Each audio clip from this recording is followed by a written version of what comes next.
check up tayo ng TV na walang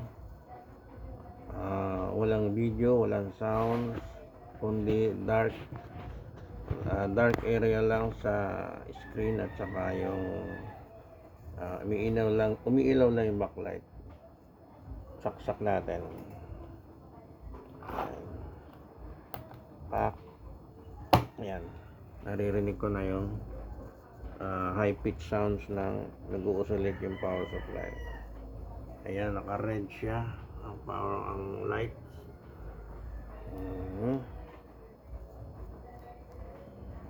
Yung reaction, pak. Yan.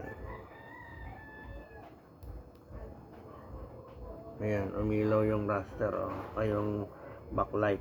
Ayan, ayan yan. Yung LED yan, umilaw yan sa likod ng screen. Ayan. Tapos ito, umiinit. Yan, processor. Umiinit yan. Hindi pwedeng magtagal ang daliri mo, masakit, mainit.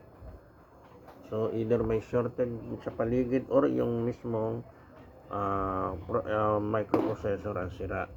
At tingnan natin ang screen, tingnan mo.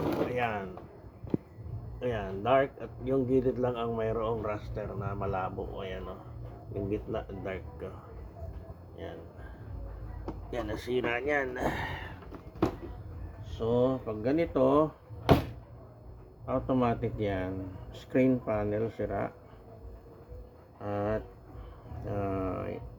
itong power supply, palitin yan.